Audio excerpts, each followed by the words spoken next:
Good morning বন্ধুরা, সবাই কেমন আছো? আশা করছি ভালো আছো। আজকে একটা নতুন ব্লগ নিয়ে আমি চলে আসলাম। আজকে হলো শনিবার, না শুক্রবার। আজকে হলো শুক্রবার, ঠিক আছে। আমিও ভালো আছি, আশা করব তোমরা সবাই খুব ভালো আছো। তোমাদের সবার কি চা খাওয়া হলো? আমার তো কেবল সকাল হলো। সকালবেলা উঠেই দেখছি মাথাটা মানে অবস্থা খুব খারাপ। তেল দিতে হবে, ভাবছি আজকে শ্যাম্পু করব, তারপরে তেলটা দিব। মাথাটা প্রচুর নোংরা হয়ে গেছে, জট লেগে গেছে মাথায়। প্রত্যেক দিন মাথা আঁচড়ানো হচ্ছে না কাজের চাপে, চুলের অবস্থা খুব খারাপ হয়ে যাচ্ছে। তো সকাল সকাল নিজেকে একটু মাথা টাথাগুলো ঠিক করে নিলাম, ঠিকঠাক করে না। চুল যা উঠতেছে সেটা তো মানে ভাষায় প্রকাশ করার মতো না, যাই হোক সেগুলো বাদ দাও। মাথা টাথাগুলো নিয়ে যে পিছন থেকে ছেলে আবার আমাকে কী দিয়ে ঢিল দিচ্ছে। ওর তো মানে সকাল হওয়া উঠার আগেই ওর অত্যাচার শুরু হয়েছে, মানে ওই আগে উঠে তারপরে ওর পিছে পিছে আমি উঠি।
এই যে বাজার চলে আসলো, আলু আর এই যে মাথা নষ্ট করা মাছ দেখাচ্ছি, চলো।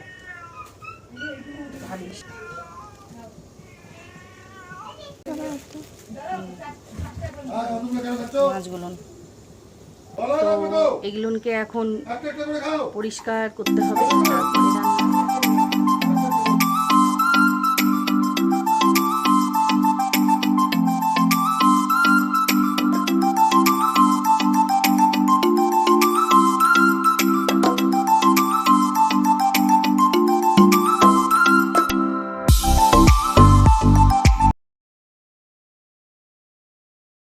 বন্ধুরা, গ্রামের মানুষ কিভাবে নিজের খাদ্য জোগাড় করে প্রত্যেক দিন। এগুলো কী নিচ্ছে বলো তো? এটা হচ্ছে কারি পাতা গাছ, ঠিক আছে। এই কারি পাতা গাছ থেকে প্রায় দিন কেউ না কেউ আসবে, এরকম করে পাতা নিয়ে নিয়ে যায়। কারি পাতায় আমি তো উপকার বুঝি না, কিন্তু কারি পাতায় বলে অনেক উপকার আছে। যারা উপকার বোঝে তারা তো নিবেই, ঠিক আছে। এখন কি বলবো, ভাল লাগে দেখতে যে বাড়ির আশেপাশে যে কোনো গাছপালা থাকলে সেই গাছপালাগুলোর থেকে মানে কিছু নিয়ে খাওয়া যায়, ঠিক আছে। ঘরে যদি সবজি নাও থাকে, পকেটে যদি পয়সা নাও থাকে, তবুও তোমাদের বাজার মানে সংসারটা বন্ধ যাবে না। টাউনের পরিবেশটা কেমন, পয়সা নেই খাওয়া নেই, ঠিক আছে। কিন্তু আমাদের এখানে এরকম সিস্টেম না। আমাদের এখানে কচু পাতা, কচুর লতি, কচুর ডাগা, কিছু না কিছু থাকে আর কি। তোমার দুবেলা চলার মতন, একদিন দুদিন চলার মতন ঠিক জোগাড় হয়ে যায়, ঠিক আছে। তো এইভাবে করেই চলছে, আমাদেরও মাঝে মাঝে এইভাবে চলতে হয়। চলি সবার সাথে তালে তাল দিয়ে, ভাল লাগে।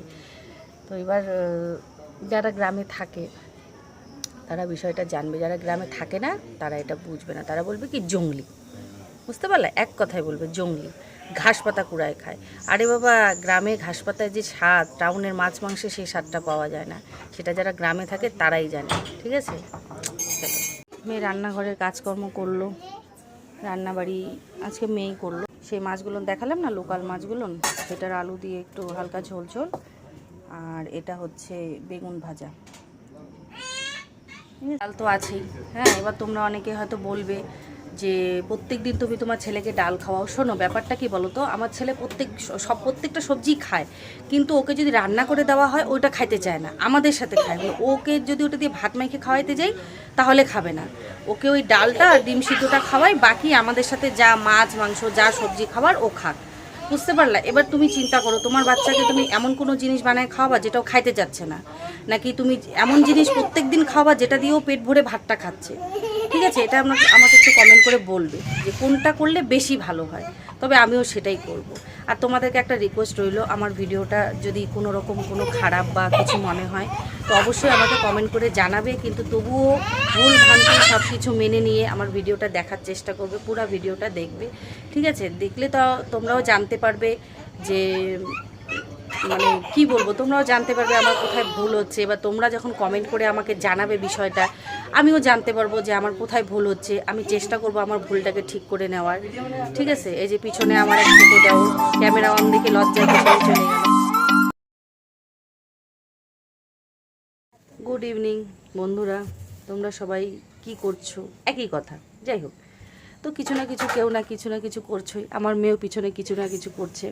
ঠিক আছে, তো আজকে এই বারান্দা টারান্দাগুলোর মেয়ের স্কুলটা বন্ধ ছিল মানে ও যায় নাই। ঠিক আছে, তো ওইগুলো পরিষ্কার করলো সব কিছু। আর এই দেখো, এই বাইরের আজকে ওয়েদার বিকালে কি সুন্দর, ওয়েদারটা কি সুন্দর, বিকালটা খুব সুন্দর মনে হচ্ছে, দেখছো? দেখুন গাছগুলো কি সুন্দর লাগছে। আর কিছুদিন পরে এই গাছগুলো থাকবে না, পরে তোমাদেরকে বলবো। ঠিক আছে, তো এই আজকে এই গাছগুলো সব দেখতে আসছিল, বিক্রি করলো। তো বিক্রি করে না এখনও, গাছগুলো দেখতে আসছে। ঠিক আছে, আরও দু একজনকে দেখাবে, দেখানোর পরে তারপরে এটা ফাইনাল হবে কি করবে। তার কারণ আছে, যত তোমরা আমার ব্লগগুলো দেখতে থাকবে, দেখতে দেখতে সব জানতে পারবে। আসলে মানে পরিবারের লোকই তো সব আগে জানতে পারে, তাই তো। তো তোমরা যেহেতু আমার পরিবারে, তো আজকে আমি যেহেতু জানতে পারলাম যে গাছগুলো দেখতে আসছিলো, তো তোমরাও জানতে পারলা দেখতে আসছিলো। এবার যখন আমি জানতে পারবো বিক্রি হলো, তো তোমরাও জানতে পারবো বিক্রি হলো। তো এইভাবে আস্তে আস্তে আস্তে আস্তে ধাপে ধাপে ধাপে ধাপে চলবে। ঠিক আছে, তার জন্য ভিডিওটা দেখতে হবে। ভিডিওটা দেখলে তোমরা জানতে পারবে, সব কিছু জানতে পারবে। আর আমার মেয়ে কী করছে চলো দেখি, আমার মেয়ে কী করছে। এবার তোমরা বলবে এই 2-3টা কাঁঠালের বিচি এটা কি হচ্ছে। ঠিক আছে, 2-3টা কাঁঠালের বিচি আমরা টেস্ট করে দেখব যে খাওয়া যাবে কি যাবে না। তার কারণ এই বিচিগুলো 2 দিন হলো আমি কাঁঠাল থেকে বের করলাম।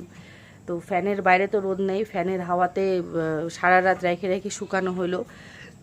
এবার মেয়েকে বললাম 2-3টা ভাজে দেখতো যে খাওয়া যায় কি না। যদি খাওয়া যায় তাহলে খাওয়াটা শুরু করতে হবে। তার কারণ কি, বিচি অনেক জমা হয়ে গেছে, তোমাদেরকে আরও দেখাচ্ছি চলো। কত বিচি দেখলা এখানে, তোমরা হয়তো তোমাদেরকে হয়তো বোঝাতে পারছি না। এখানে এ দেখো অনেকগুলো বিচি, এখানে নাই করে 3 কেজির মতন বিচি হবে।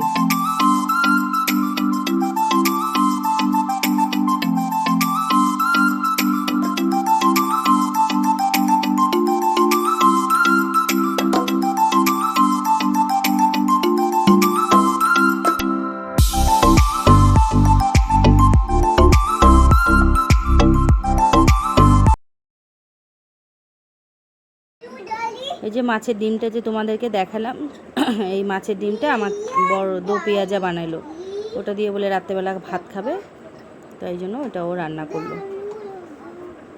এটা দিয়ে আজকে আমাদের রাতের খাওয়া। এই যে দিনের তরকারি বরের খাওয়া হয়ে গেল, তাই অল্প আছে, আমি আর মেয়ে খাবো।